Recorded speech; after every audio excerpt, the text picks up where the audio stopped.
Yeah, alright guys, I hope everyone is doing good. So guys, अगर आप सोच रहे हैं 2026 में न्यूजीलैंड स्टूडेंट वीज़ा में आने का, तो ये वीडियो आपके लिए एक कंप्लीट रोड मैप होने वाली है। न्यूजीलैंड का वीज़ा प्रोसेस काफ़ी स्ट्रेट फॉरवर्ड है, लेकिन अगर डॉक्यूमेंट सही नहीं हुए तो रिजेक्शन का खतरा भी बढ़ जाता है। आज के इस वीडियो में मैं आपको स्टेप बाय स्टेप बताऊंगा कि 2026 में स्टूडेंट वीज़ा अप्लाई करने के लिए आपको कौन से डॉक्यूमेंट्स की रिक्वायरमेंट होगी। हम फिनेंशियल रिक्वायरमेंट्स और स्पेशल स्कीम्स जैसे एफटीएस के बारे में भी डिटेल में बात करेंगे। सो वीडियो को एंड तक ज़रूर देखना। सबसे पहले आते हैं आपके बेसिक डॉक्यूमेंट्स। इसमें कोई गलती नहीं होनी चाहिए। फर्स्ट है पासपोर्ट। आपका पासपोर्ट वैलिड होना चाहिए। रूल यह है कि जिस दिन आपका कोर्स ख़त्म होगा उसके कम से कम 3 महीने बाद तक आपका पासपोर्ट वैलिड होना ज़रूरी है। फॉर एग्ज़ाम्पल, अगर आपका कोर्स 2027 के जुलाई में एंड हो रहा है तो आपका पासपोर्ट की एक्सपायरी डेट एटलीस्ट नवंबर 2027 की होनी चाहिए। सेकेंड है फ़ोटोज़। आपको 2 कलर पासपोर्ट साइज़ फ़ोटो चाहिए। अगर ऑनलाइन अप्लाई कर रहे हो तो डिजिटल स्कैन कॉपी रेडी रखो। लास्ट है वीज़ा फ़ी। एप्लीकेशन फ़ी और इंटरनेशनल विजिटर लेवी आपको ऑनलाइन पे करनी होगी। लेटेस्ट रेट्स हमेशा इमिग्रेशन न्यूजीलैंड की वेबसाइट पर चेक करें। नेक्स्ट है academic and admission documents.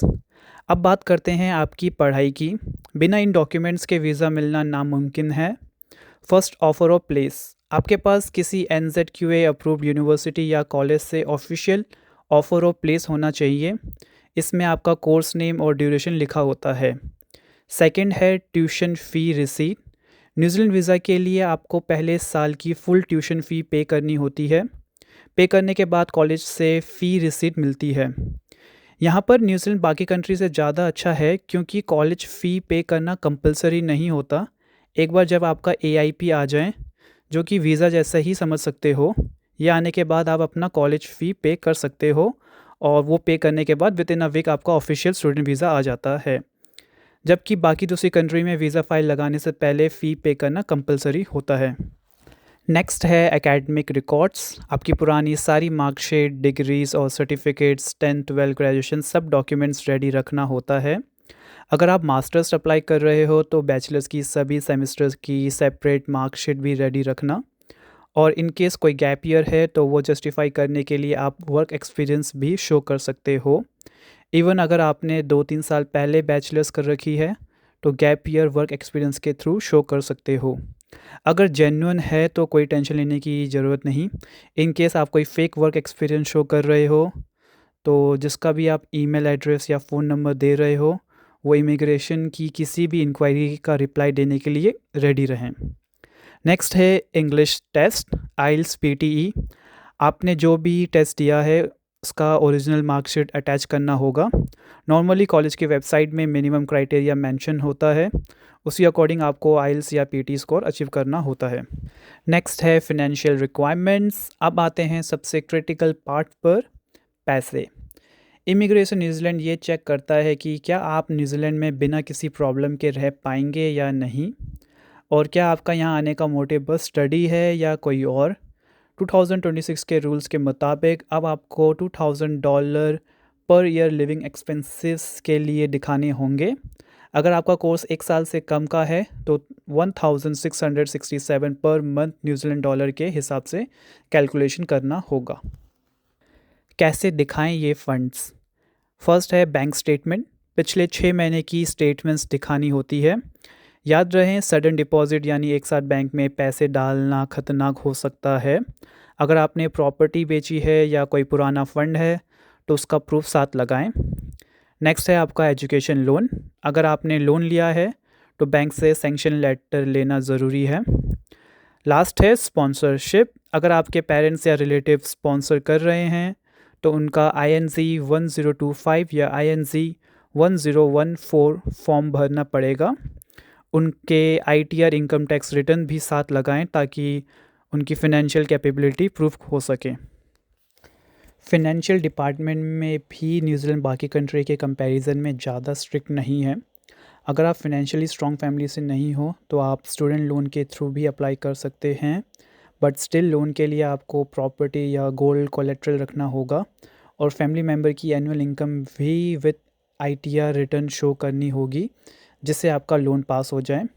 But New Zealand immigration आपसे एनुअल इनकम का प्रूफ नहीं मांगता, जैसे कि आपने गवर्नमेंट को कितना इनकम टैक्स पे किया है उसका प्रूफ नहीं मांगेगा New Zealand immigration in comparison of any other country. जैसे कि अगर आप ऑस्ट्रेलिया के लिए अप्लाई करोगे तो वहाँ पे आपको ITR रिटर्न, टैक्स रिटर्न, ये सब शो करना कंपलसरी है। नेक्स्ट है FTS। बहुत से इंडियन और श्रीलंकन स्टूडेंट्स मुझसे पूछते हैं कि FTS क्या है। FTS यानी फ़ंड ट्रांसफ़र स्कीम। ये इमिग्रेशन न्यूजीलैंड और ANZ बैंक का टाई अप है। जब आप वीज़ा अप्लाई करते हैं तो इमिग्रेशन न्यूजीलैंड आपको एक AIP भेज सकता है। इसका मतलब है कि आपका वीज़ा अप्रूव हो गया है, बस आपको FTS प्रोसेस पूरा करना है। प्रोसेस क्या है? आप ANZ बैंक में एक स्पेशल अकाउंट खोलते हैं और अपने 20,000 न्यूजीलैंड डॉलर वहाँ ट्रांसफ़र कर देते हैं। ये पैसे न्यूजीलैंड पहुँचने के बाद लॉक हो जाते हैं। जब आप न्यूजीलैंड पहुँचते हैं तो बैंक आपको हर महीने खर्च करने के लिए 1,667 न्यूजीलैंड डॉलर रिलीज़ करते हैं। FTS का फ़ायदा है, वीज़ा ऑफिसर को 100% गारंटी मिल जाती है कि आपके पास पैसे हैं और आप वहाँ काम करने के लिए नहीं बल्कि पढ़ने के लिए जा रहे हैं। अगर आपका फ़ंड पुराना नहीं है तो FTS सबसे बेस्ट ऑप्शन है। बाय द वे ये कंपलसरी नहीं होता है, but most of the cases में इंडियन और श्रीलंकन एप्लीकेंट को शो करना पड़ता है। मैंने जब नेपाल से फ़ाइल लगाई थी तो मैंने शो नहीं किया था, क्योंकि नेपाल के लिए ये मैंडेटरी नहीं है।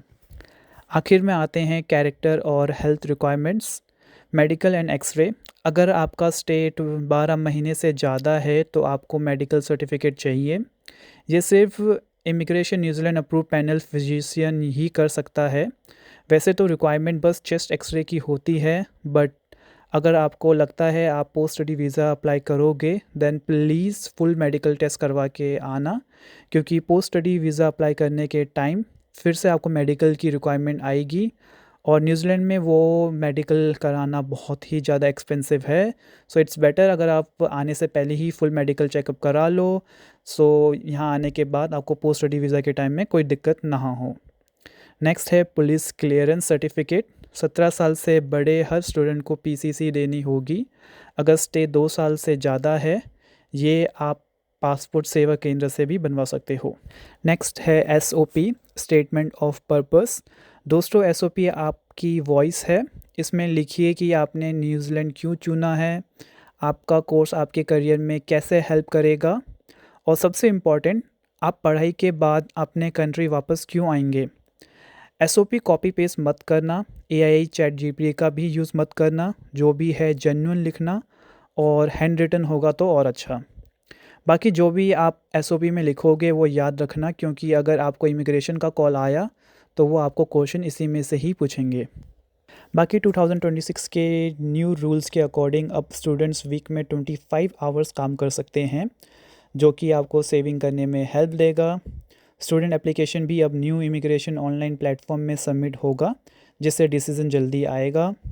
लास्ट में हेल्थ इंश्योरेंस और ट्रैवल इंश्योरेंस कराना कंपलसरी है। तो दोस्तों, ये थी 2026 की complete document check list New Zealand student visa के लिए। अगर आप ये सारे डॉक्यूमेंट सही से अरेंज करते हैं तो आपका वीज़ा सक्सेस रेट बहुत ही हाई रहेगा। अगर कोई सवाल है तो नीचे कमेंट सेक्शन में पूछिए, मैं ट्राई करूँगा सारे कमेंट्स का जवाब देने का। वीडियो पसंद आई तो लाइक करें और चैनल को सब्सक्राइब करें। मिलते हैं अगले वीडियो में, तब तक के लिए best of luck for your future in New Zealand. Thank you.